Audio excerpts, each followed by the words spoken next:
E continuando os nossos estudos sobre a vida no mundo espiritual, vamos seguir com mais um capítulo de Entre a Terra e o Céu. Hoje será o capítulo 33, Aprendizado. Amaro e a família, coadjuvados por alguns vizinhos, amortalhavam a forma hirta do menino quando rumamos de volta ao lar da bênção. Notei que Júlio, asilado nos braços de Odila, se mostrava aliviado e tranquilo, como nunca o vira até então. Enquanto as nossas irmãs permutavam ideias com respeito ao futuro, indaguei ao orientador acerca da serenidade que felicitava agora o pequenino. Clarencio informou prestimoso. Júlio reajustou-se para a continuação regular da luta evolutiva que lhe compete. O renascimento malogrado não teve para ele tão somente a significação expiatória, necessária ao espírito que deserta do aprendizado, mas também o efeito de um remédio curativo. A permanência no campo físico funcionou como recurso de eliminação da ferida que trazia nos delicados tecidos da alma. Como a gente comentou no capítulo anterior, né? A carne, em muitos casos, é assim como um filtro que retém as impurezas do corpo perispiritual, liberando-o de certos males nela adquiridos. Isso quer dizer, o ministro, porém, cortou-me a palavra acentuando. Isso quer dizer que Júlio Doravante poderá exteriorizar-se num corpo sadio, conquistando merecimento para obter uma reencarnação devidamente planejada, com elevados objetivos de serviço. Terá, por alguns meses conosco, desenvolvimento natural, regressando à Terra com elogiáveis condições de harmonia consigo mesmo. Mas voltará assim em tão pouco tempo? Perguntei admirado. Esperamos que assim seja.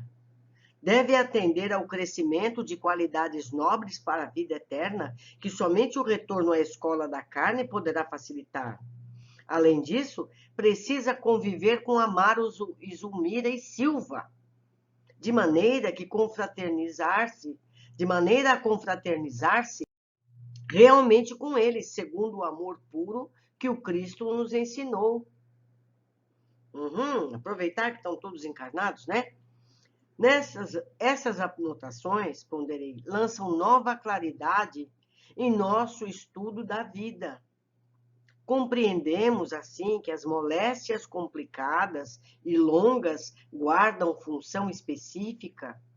Os aleijões de nascença, o mongolismo, a paralisia.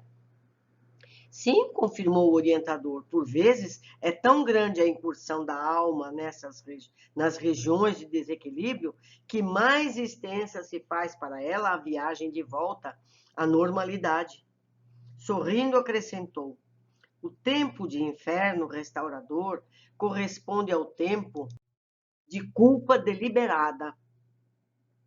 Em muitas fases de nossa evolução, somos imantados às teias da carne, que sempre nos reflete a individualidade intrínseca, assim como a argila é conduzida ao calor da cerâmica, ou como o metal impuro é arrojado do cadinho fervente. A depuração exige esforço, sacrifício, paciência. Ante nosso olhar deslumbrado, tingira-se o horizonte de cores variegadas, anunciando o sol que parecia nascer num mar de luz e ouro. Muito longe esmaeciam as estrelas, e perto de nós nuvens leves caminhavam apressadas, tangidas pelo vento. Contemplando a imensidão, Clarencio considerou: quando nosso espírito apreende alguma nesga de glória universal, desperta para mais sublimes esperanças.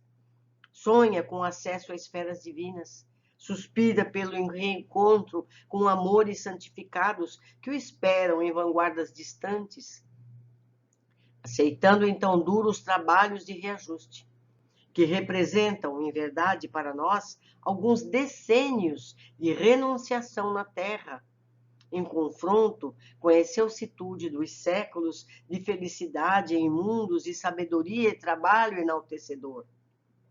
Eu não marquei de amarelo. Então é preferível passarmos algumas décadas em situações difíceis do que esperar séculos para chegar a uma condição melhor. Não é verdade? Só que a nossa visão estreita não pensa assim.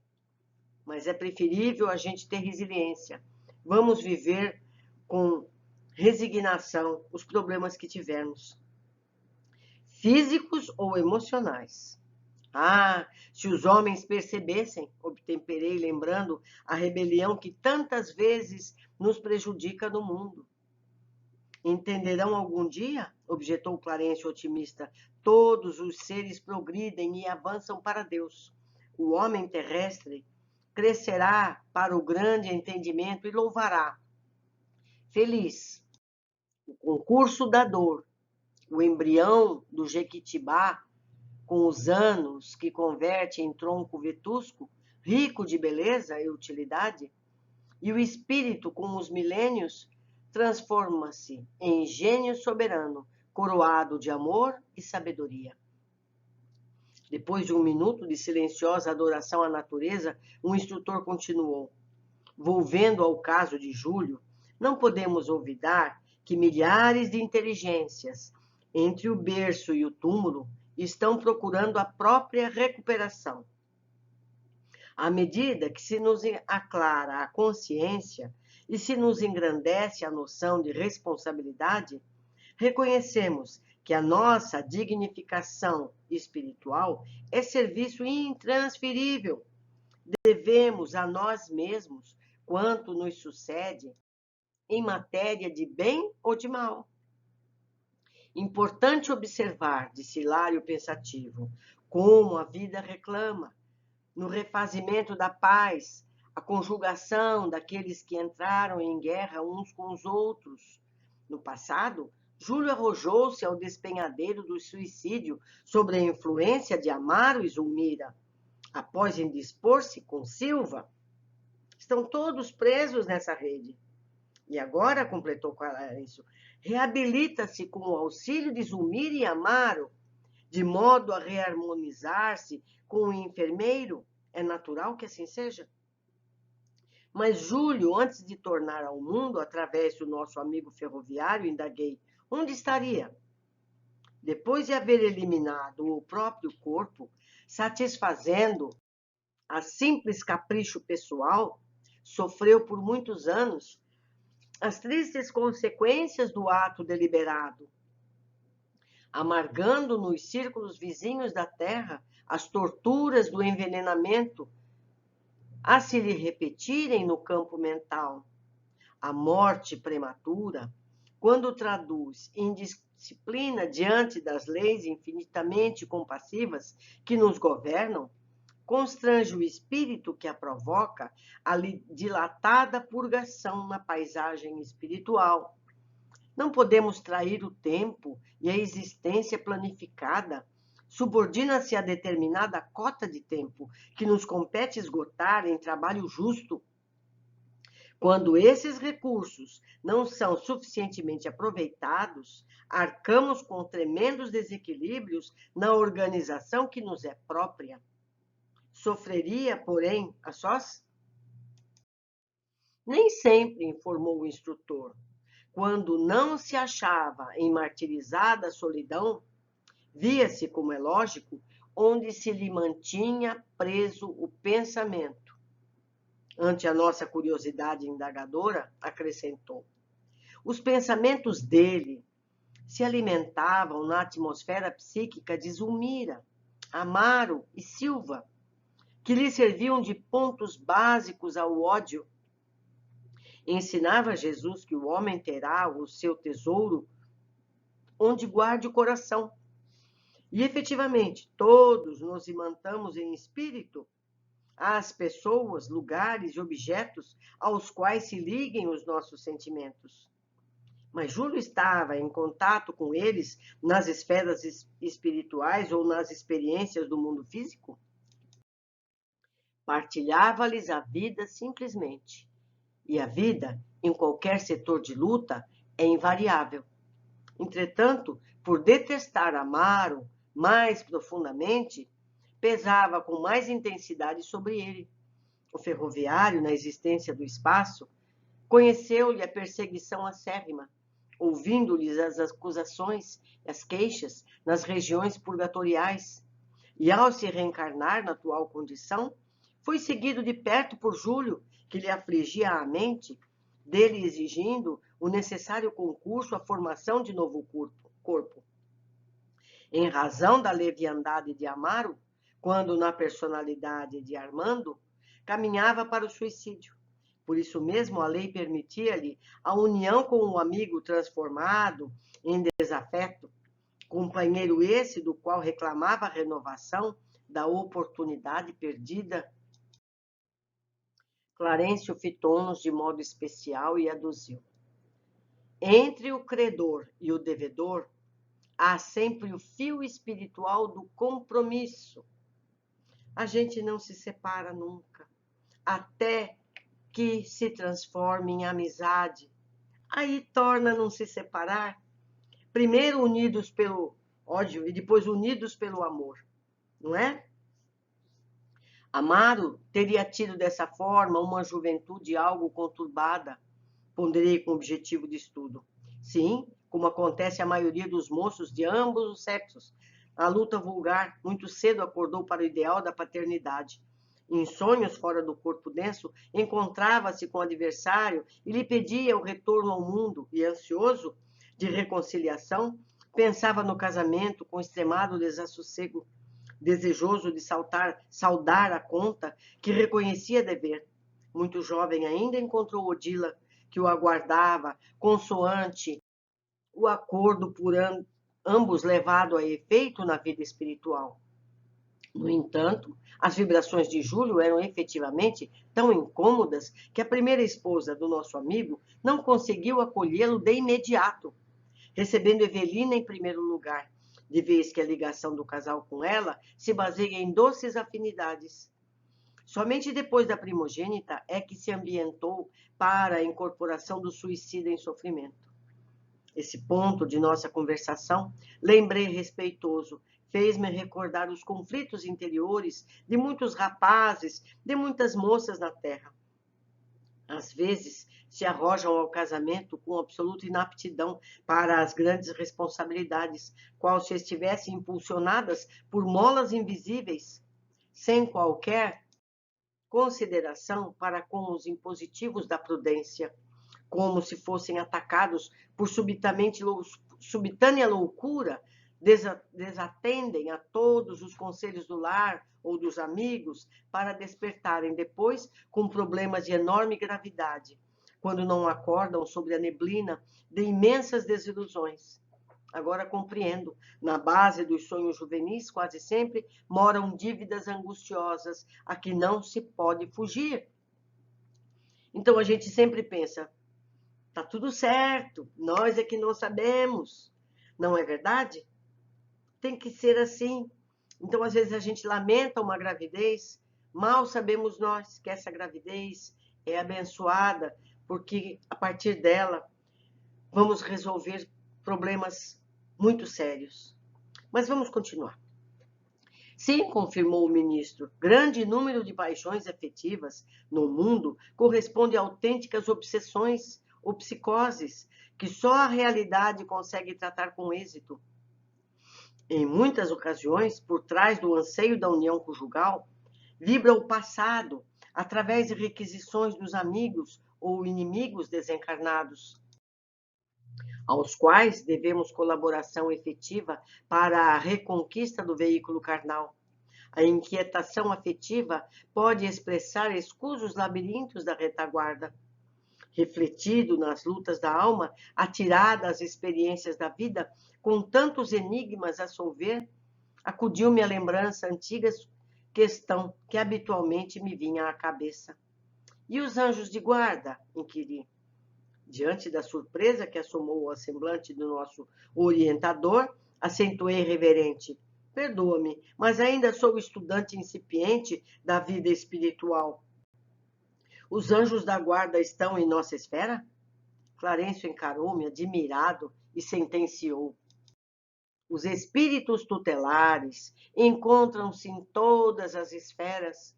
Contudo, é indispensável tecer algumas considerações sobre o assunto. Os anjos da sublime vigilância, analisados em sua excelsitude divina, seguem-nos de longa estrada evolutiva, desvelam-se por nós, dentro das leis que nos regem. Todavia, não podemos esquecer que nos movimentamos todos em círculos multidimensionais. A cadeia de ascensão do espírito vai da intimidade do abismo à suprema glória celeste. Ligeira pausa trouxe paternal sorriso aos lábios do instrutor, que prosseguiu: será justo lembrar que estamos plasmando nossa individualidade imperecível no espaço e no tempo, ao preço de continuadas e difíceis experiências. A ideia de um ente divinizado e perfeito, invariavelmente ao nosso lado, ao dispor de nossos caprichos ou ao sabor de nossas dívidas, não concorda com a justiça. Que governo terrestre destacaria um de seus ministros mais sábios e especializados na garantia do bem de todos para colar-se indefinidamente ao destino de um só homem, quase sempre renitente cultor de complicados enigmas e necessitado, por isso mesmo, das mais severas lições da vida? Pensemos nisso. Por que haveria de obrigar-se um arcanjo a descer da luz eterna para seguir passo a passo um homem deliberadamente egoísta e preguiçoso? Tudo exige lógica e bom senso. Com semelhante apontamento, quer dizer que os anjos de guarda não vivem conosco? Não digo isso, asseverou o benfeitor, e com graça aduziu: o sol está com o verme, amparando-o na furna, a milhões de quilômetros, sem que o verme esteja com o sol. As irmãs que seguiram conosco lado a lado, embevecidas na contemplação do céu, comentavam carinhosamente o porvir de Júlio, psiquicamente distanciadas de nossa conversação. O apontamento de nosso orientador impunha-nos graves reflexões. Talvez por esse motivo, o silêncio tentou apossar-se do grupo, mas Clarencio, reconhecendo que o assunto demandava elucidação mais ampla, continuou: anjo, segundo a acepção justa do termo, é mensageiro. Ora, há mensageiros de todas as condições e de todas as procedências, e por isso a antiguidade sempre admitiu a existência de anjos bons e anjos maus.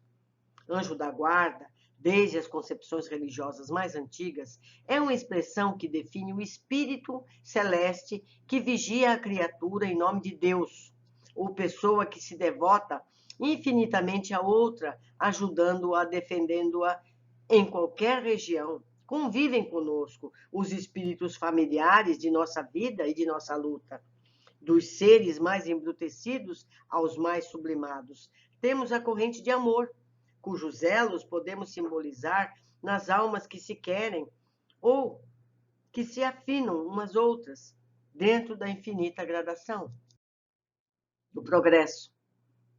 Divina gradação do progresso.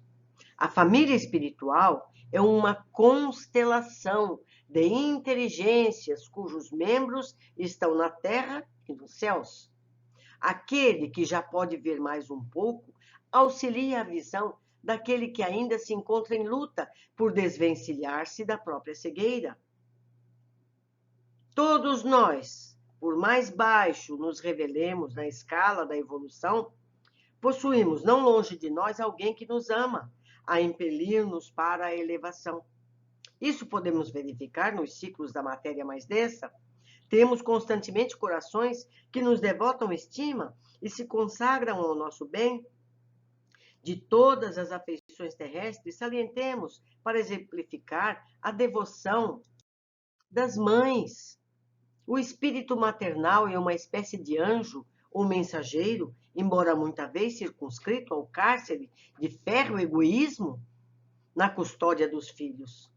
Além das mães, cujo amor padece muitas deficiências, quando confrontado com os princípios essenciais da fraternidade e da justiça, temos afetos e simpatias dos mais envolventes, capazes dos mais altos sacrifícios por nós, não obstante condicionados a objetivos por vezes egoísticos.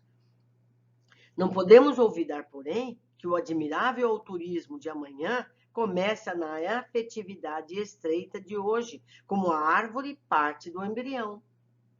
Todas as criaturas, individualmente, contam com louváveis devotamentos de entidades afins que se lhes afeiçoam. A orfandade real não existe. Em nome do amor, todas as almas recebem assistência onde quer que se encontrem. Irmãos mais velhos ajudam os mais novos. Mestres inspiram discípulos. Pais socorrem filhos. Amigos ligam-se a amigos. Companheiros auxiliam companheiros. Isso ocorre em todos os planos da natureza. E fatalmente na Terra, entre os que ainda vivem na carne e os que já atravessaram o escuro passadiço da morte, os gregos sabiam disso e recorriam aos seus gênios invisíveis. Os romanos compreendiam essa verdade e cultuavam os numes domésticos. O gênio guardião será sempre um espírito benfazejo para o protegido, mas é imperioso notar que os laços afetivos em torno de nós ainda se encontram em marcha ascendente para mais altos níveis da vida. Com toda a veneração que lhes devemos, importa reconhecer nos espíritos familiares que nos protegem grandes e respeitáveis heróis do bem, mas ainda singularmente distanciados da angelitude eterna. Naturalmente avançam em linhas enobrecidas, em planos elevados, todavia ainda sentem inclinações e paixões particulares no rumo da universalização de sentimentos. Por esse motivo, com muita propriedade, nas diversas escolas religiosas, escutamos a intuição popular asseverando: nossos anjos de guarda não combinam entre si. Ou ainda, façamos uma oração aos anjos de guarda, reconhecendo-se instintivamente que os gênios familiares de nossa intimidade ainda se encontram no campo de afinidades específicas e precisam, por vezes, de apelos à natureza superior para atenderem a esses ou aquele gênero de serviço. Chegávamos ao lar da bênção, e os esclarecimentos do instrutor represavam-se em nossa alma por inesquecível expressão, compelindo-nos a grande silêncio. Blandina, porém, veio até nós e perguntou ao orientador, sensibilizada: generoso amigo, podemos estar realmente convictos de que Júlio devia desencarnar agora? Perfeitamente. A lei funcionou exata. Não há lugar para qualquer dúvida. E aqueles jatos de pensamento escuro que partiam do enfermeiro como que envenenando o nosso doentinho? Se não estivéssemos junto dele, disse o ministro, teriam efetivamente abreviado a morte da criança. E ainda assim, a lei ter-se-ia cumprido. Entretanto, aqueles pensamentos escuros de Mário voltaram para ele mesmo. Emitiu-os com evidente propósito de matar. Em razão disso, experimenta o remorso de um autêntico assassino. A gente já aprendeu sobre isso, né? Aquilo que você emite, se não é recebido, volta para você. A graciosa residência de Blandina, para onde nos encaminhávamos, estava agora à nossa vista. Clarencio afagou-a bondoso e concluiu: permaneçamos convencidos, minha filha, de que em qualquer lugar, em qualquer tempo, receberemos a vida de acordo com as nossas próprias obras. Nós já estamos bem informados a respeito disso, né? A cada um segundo suas obras. Mas vamos às observações, que são muitas, são muitas. Júlio, asilado nos braços de Odila, se mostrava aliviado e tranquilo, como nunca o vira até então. Renascimento malogrado não teve para ele tão somente a significação expiatória necessária ao espírito que deserta do aprendizado, mas também o efeito de um remédio curativo. A permanência no campo físico funcionou como recurso de eliminação da ferida que trazia nos delicados tecidos da alma. Júlio regenerou o perispírito através do corpo físico que adoeceu. Sempre nos curamos. Mesmo que a morte venha, o perispírito depura-se. Precisamos valorizar o corpo que temos e também as doenças que tivermos, pois temos o que precisamos. Mas isso não é desculpa para não buscar a cura. Não sabemos até onde vai a necessidade das dores, não é? As pessoas sempre questionam sobre o tempo que ficamos nos planos espirituais. Isso depende de muitos fatores. Quando Júlio matou-se, passou largos anos em sofrimento nos planos inferiores. Não é? Ele teria que viver X anos, ele abreviou, ele foi viver X anos em sofrimento.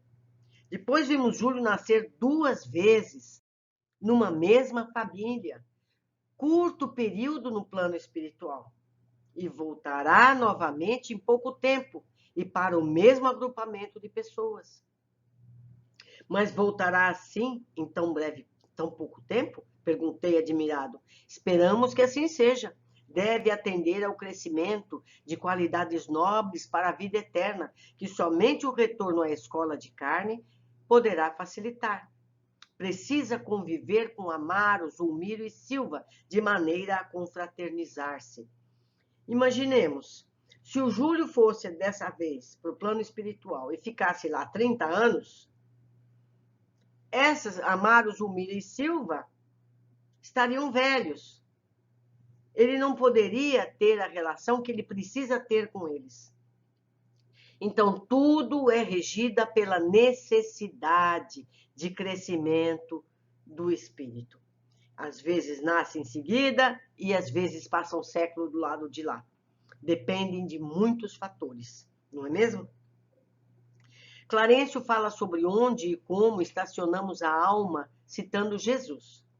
Os pensamentos dele se alimentavam na atmosfera psíquica de Zulmira, Amaro e Silva, que lhe serviam de pontos básicos ao ódio. Ensinava Jesus que o homem terá o seu tesouro onde guarde o coração. E, efetivamente, todos nos imantamos em espírito às pessoas, lugares e objetos, os quais se liguem os nossos sentimentos. Atento aonde nos fixamos a mente, pois lá estaremos. Então, o que a gente tem visto? Espíritos que se odeiam, renascem como pais e filhos, passam a se amar, e quando voltam para o plano espiritual, passam a ser protetores deles. Tá vendo? O projeto é sábio? É sábio. A grande rede evolutiva nos faz encontrar sempre para reparar os equívocos. Entre o credor e o devedor, há sempre o fio espiritual do compromisso. E, mais uma vez, os que se amam também, não é? Clarencio comenta sobre as ligações e comportamentos dos jovens, mostrando que por trás há sempre impulsos do passado a ser redimido. Por trás do anseio de união conjugal vibra o passado, através de requisições dos amigos ou inimigos desencarnados. Muitas vezes, o que parece ser um erro pode ser a oportunidade de resgates, mas nem sempre ocorre. Algumas vezes o erro se repete quando não estamos atentos aos deveres e atitudes fraternas tão necessárias. Agora ele vai nos explicar sobre o anjo da guarda. Clarencio é perguntado sobre os anjos da guarda. A ideia de um ente divinizado e perfeito, invariavelmente ao nosso lado, ao dispor de nossos caprichos ou ao sabor de nossas dívidas, não concorda com a justiça Que governo terrestre destacaria um de seus ministros mais sábios e especializados na garantia do bem de todos para colar-se indefinidamente ao destino de um só homem? Quase sempre renitente, cultor de complicados enigmas e necessitado por isso mesmo das mais severas lições da vida? Convivem conosco os espíritos familiares de nossa vida, de nossa luta. Dos seres mais embrutecidos aos mais sublimados, temos a corrente de amor, cujos elos podemos simbolizar nas almas que se querem ou que se afinam umas às outras, dentro da infinita gradação do progresso. Aquele que já pode ver mais um pouco, auxilia a visão daqueles que ainda se encontram em luta por desvencilhar-se da própria cegueira. O que temos é um espírito protetor, amigo ou até familiar, que nos auxilia de algum modo, e mesmo assim quando há merecimento e necessidade. Se a gente lembrar toda essa história, a Odila era obsessora de Zulmira. Odila passou a ser protetora de Zulmira. Ela não tinha grande competência, mas quando Zulmira precisava de alguma coisa, ela corria no Clarencio. Então é assim que se dá. Você pede, se você merece, aquele que está do teu lado vai pedir para quem sabe mais. E assim sucessivamente. Então, nossos pedidos devem ser sempre abrangentes. Você explica a sua necessidade, embora eles conheçam vivamente as nossas necessidades, mas o nosso pedido é que executa a ligação. É um fator de humildade você pedir ajuda.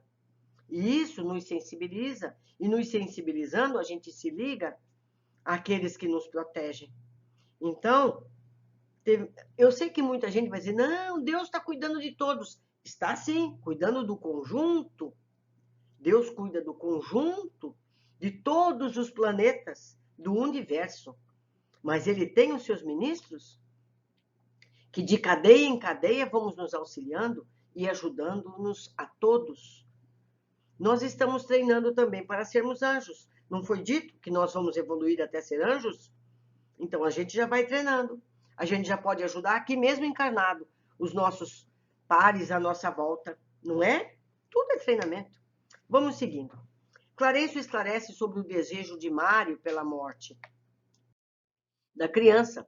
Experimenta o remorso de um autêntico assassino, como aconteceu com Zulmira com a morte da criança no mar.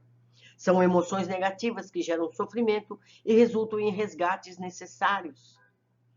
Nós já aprendemos, eu vou citar mais uma vez o livro Formas Pensamento. Quando você emite um pensamento para determinada pessoa, seja qual for o pensamento, bom ou mau, ele se achega à pessoa que a gente dirigiu. Se a pessoa é merecedora, ela recebe aquele pensamento, bom ou mau. Se ela é má, ela vai receber o mal. Se ela é boa, ela vai receber o bom.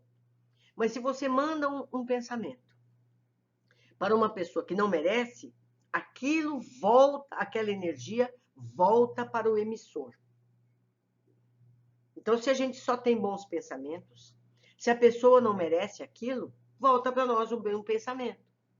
Mas se você emite um mau pensamento, você vai receber de volta, se a pessoa não merecer. Então, vale aquele outro raciocínio.